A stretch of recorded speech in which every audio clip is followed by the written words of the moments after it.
ಬೆಳಗಾವಿಯಲ್ಲಿ 400 ಕೋಟಿ ದರೋಡೆ ಪ್ರಕರಣ ಪ್ರಸ್ತುತ ಎಸ್ಐಟಿಯನ್ನ ಮಾಡಿದ್ದೀವಿ.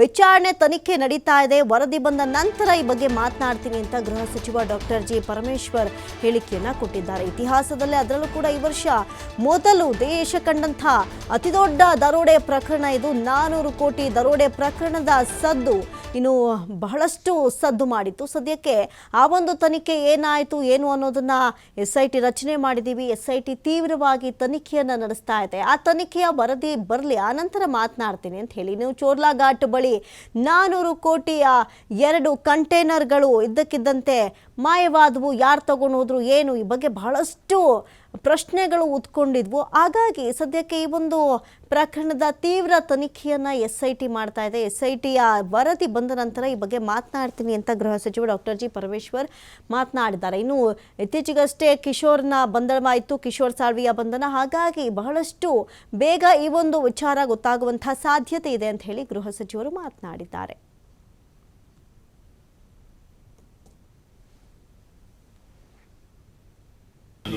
ಎಲ್ಲ ಇನ್ವೆಸ್ಟಿಗೇಷನ್ ಆಗ್ತಾ ಇದೆ.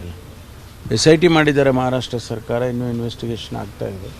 ಅದರಲ್ಲಿ ಕರ್ನಾಟಕದ ಪಾತ್ರ ಏನಾದರೂ ಇದೆಯಾ, ಪೊಲೀಸ್ ಪಾತ್ರ ಅನ್ನೋದನ್ನು ಕೂಡ ನೋಡ್ತಾರೆ.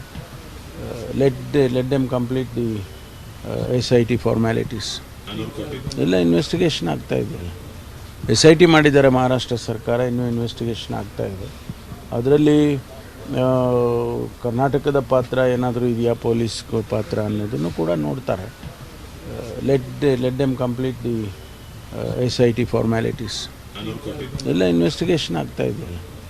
SIT ಮಾಡಿದ್ದಾರೆ ಮಹಾರಾಷ್ಟ್ರ ಸರ್ಕಾರ, ಇನ್ನೂ ಇನ್ವೆಸ್ಟಿಗೇಷನ್ ಆಗ್ತಾ ಇದೆ. ಅದರಲ್ಲಿ ಕರ್ನಾಟಕದ ಪಾತ್ರ ಏನಾದರೂ ಇದೆಯಾ, ಪೊಲೀಸ್ ಪಾತ್ರ ಅನ್ನೋದನ್ನು ಕೂಡ ನೋಡ್ತಾರೆ.